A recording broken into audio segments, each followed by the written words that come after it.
He played the best three-string lead guitar solo I think I've ever heard. Johnny Rotten didn't arrive to destroy music. He arrived to save it.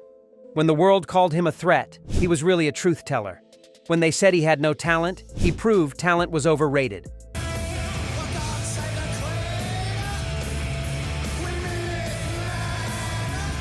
What mattered was having something to say and the guts to say it loud. Rotten didn't play by rules because the rules were designed to keep people like him quiet. And quiet was the one thing he refused to be. Born John Lydon in working-class London, he took the world's insults and turned them into armor. The sneer wasn't an act. It was survival. The anger wasn't fake. It was fuel. And behind that rage lived a music lover who didn't care about what was cool.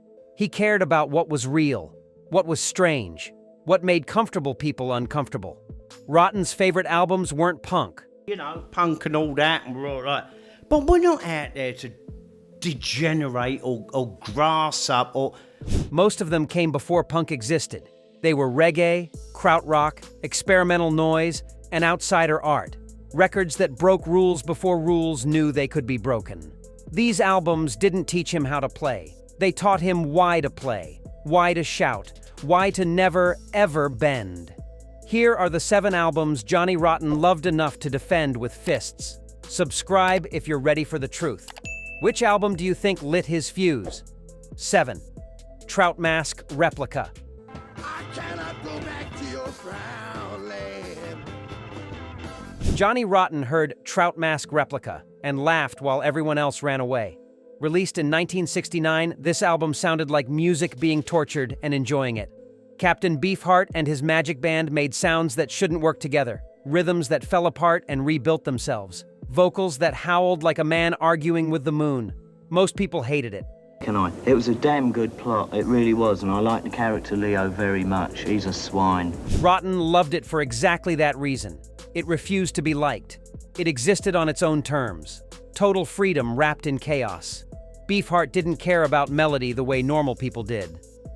Pachuco Cadaver lurched like a drunk stumbling home. Moonlight on Vermont painted pictures with broken instruments. Nothing was safe. Nothing was polite. The band played like they were inventing music from scratch, ignoring everything that came before. Rotten heard that middle finger to convention and recognized family. This was punk before punk had a name. Rebellion for rebellion's sake. Beautiful because it was ugly. What Rotten loved most was his courage. Beefheart could have made normal music. He had the talent. He chose weird instead. He chose difficult. He made an album that demanded work from the listener and didn't apologize. Rotten took that lesson straight into the Sex Pistols. Make them uncomfortable. Make them think. Make them feel something other than numb. Trout Mask Replica taught Rotten that art didn't need to be pretty. It just needed to be honest. And honesty was usually messy, loud, and impossible to ignore. 6. Tago Mago.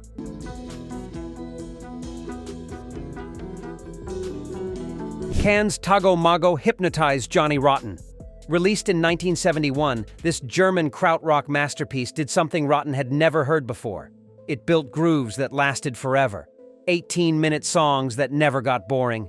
Rhythms that pounded like machinery gaining consciousness. Cannes didn't write songs the normal way. They jammed for hours and carved the good parts from the chaos. Or stuff like that? Yeah. I think most kids did too. Most kids wanted to go to the top of the pops. Rotten heard that process and understood. Creation through destruction. Find the gold by digging through noise. The album opened with Paper House, which drove forward like a train with no brakes. Mushroom sprawled across 7 minutes of hypnotic pulse. Then Hallelujah stretched to 18 minutes of pure trance.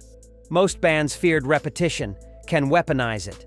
They locked into grooves so deep you fell in and didn't want to climb out. Rotten, who would later form Public Image Ltd., studied this. How to make simple things complex. How to make repetition revolutionary. What destroyed Rotten was the freedom in their sound. Ken had no rules. Their singer, Damo Suzuki, sang in made-up languages. The drummer, Jockey Liebetzeit, played like a beautiful machine. The guitars created textures instead of riffs. They sounded like the future arguing with the past. Rotten wanted that same freedom. to make music that didn't fit in boxes, that couldn't be categorized or controlled. Tago Mago showed Rotten that rock and roll didn't have to follow verse, chorus, verse. It could drift, explode, hypnotize, and transform. Can gave him permission to experiment after punk burned itself out. 5. The silent corner and the empty stage. What can I say to you to hold true? Peter Hamill scared Johnny Rotten in the right way. The Silent Corner and the Empty Stage came out in 1974, and it was raw emotional violence disguised as art rock. Hamill sang like a man coming apart at the seams and documenting the collapse. His voice cracked, screamed, whispered, and bled. No safety net. No pretense. Just pure feeling poured onto tape. But he was one of my best mates, and that's how I can say that, because I know what I'm talking about. Yeah. Rotten heard that naked honesty and recognized a kindred spirit, someone who refused to hide behind performance. Hamill wrote about isolation, madness, and loss with surgical precision. A louse is not a home twisted into dark corners. The silent corner built tension until it shattered. His piano playing was desperate, chaotic, and beautiful. The production was bare, almost uncomfortable. You heard every breath, every crack, every moment of doubt. Rotten loved that vulnerability because it was actually the opposite. It took courage to be that exposed. What hit Rotten hardest was Hamill's refusal to comfort. Most music tried to make you feel better. Hamill made you feel everything. The good, the bad, the unbearable. He didn't sand down the edges. He sharpened them. Rotten carried that into his own work. Don't give them what they want. Give them what they need to feel, even if it hurts, especially if it hurts. Peter Hamill taught Rotten that emotion was punk, that being vulnerable in public was the most radical act possible, that real artists bled for their art instead of just talking about it. 4. Star Sailor. Oh la la la, she sang, spinning to midnight swang. Johnny Rotten found Star Sailor in 1970, and it broke his brain open. Tim Buckley had made beautiful folk albums before this. Then he decided beauty wasn't enough. Star Sailor abandoned songs for sonic experiments. And then we've got a studio album coming out soon. It's been a tight schedule. Buckley's voice soared into ranges that shouldn't exist. Screaming, wordless, free. The music underneath was jazz gone mad. Free improvisation that followed no map. Most people called it unlistenable. Rotten called it necessary. Buckley sang without words on most of the album. Just sounds. Human sounds pushed to inhuman places. Song to the Siren was the only moment of traditional beauty, and even that felt haunted. The title track stretched across 10 minutes of controlled chaos. Buckley's voice became an instrument, not a delivery system for lyrics. Rotten heard that and understood. Sometimes words got in the way. Sometimes you needed to just scream. What amazed Rotten was the risk. Buckley had fans who loved his folk music. He burned it all down to chase something weirder, harder, less accessible.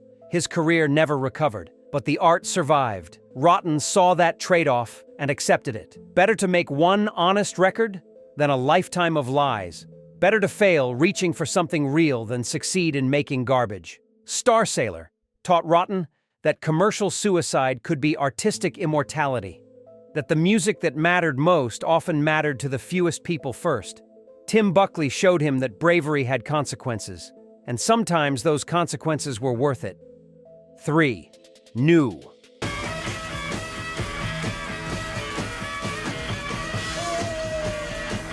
New's self-titled debut from 1972 drove Johnny Rotten crazy, in the best way.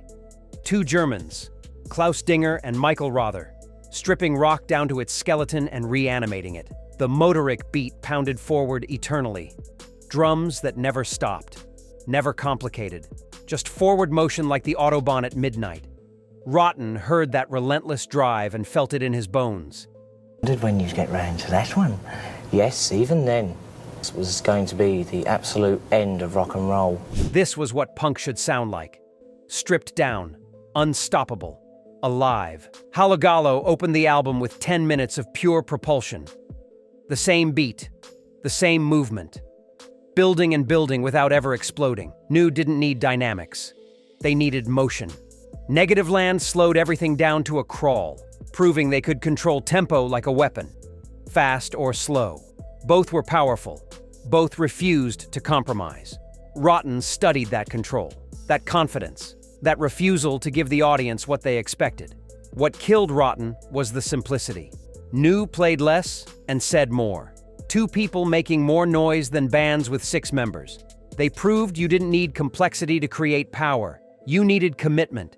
You needed a vision and the courage to follow it to the end. Rotten would use this blueprint with Public Image Limited. Repetition as rebellion, minimalism as maximalism, space as aggression. New taught Rotten that less was more, that the beat mattered more than the solo, that driving forward mattered more than looking back. New gave punk its heartbeat before punk knew it had one. 2. King Tubby meets Rockers Uptown.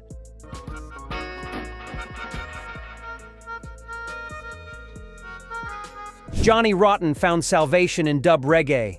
King Tubby meets Rockers Uptown dropped in 1976, the same year the Sex Pistols exploded. While punk was screaming in England, Jamaica was deconstructing the sound itself.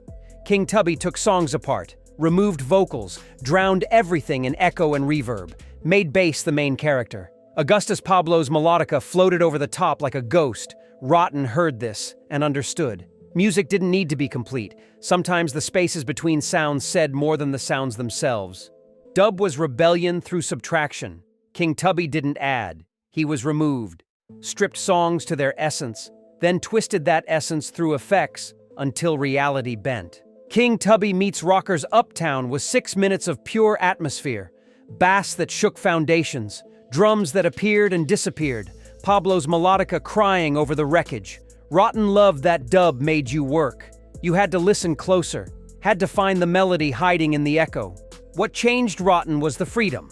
Tubby treated the mixing board like an instrument. He improvised, made mistakes into features, created new songs from old bones. This was punk before punk existed, taking what existed and destroying it to create something new.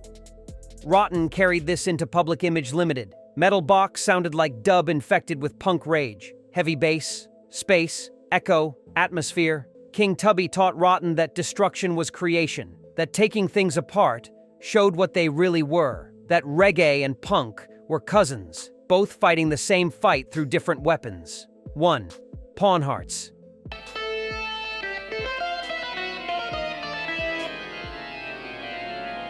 Johnny Rotten put Pawn Hearts at number 1 because it scared him. Released in 1971, this progressive rock nightmare refused every rule. Van der Graaf Generator made music that was ugly, beautiful, chaotic, and precise all at once. Peter Hamill led the band through 23-minute epics that felt like nervous breakdowns set to music. Rotten heard that controlled insanity and recognized his own mind reflected back. This was art that demanded everything from the listener, and Rotten respected that demand. A plague of lighthouse keepers took up the entire second side. 23 minutes of shifting moods, tempos, and realities. Hamill's voice screamed through madness. The organ swirled like a church collapsing. Drums attacked from unexpected angles. The saxophone added violence where guitars usually lived. This wasn't a song. It was an experience. A journey through darkness that might not have an exit. Rotten loved that danger. That refusal to make things easy or comfortable. What made this album sacred to Rotten was its complete commitment. Van der Graaf Generator didn't care about radio, about hits, about being liked. They made art that was difficult on purpose. Because easy art wasn't worth making. They demanded that listeners work, think, feel. And if you couldn't keep up, they didn't slow down. They kept going, deeper into the chaos. Pawn Hearts taught Rotten his most important lesson. Never compromise, never make it easy. Art that challenges is art that survives. Van der Graaf Generator gave him permission to be difficult, demanding, and completely himself. Johnny Rotten never apologized for loving weird music. These 7 albums taught him to break rules, embrace chaos, and never give the audience what they expected. His sneer was honest because these records taught him honesty. What album refuses to let you go? Drop it below. Subscribe for more truth that bites.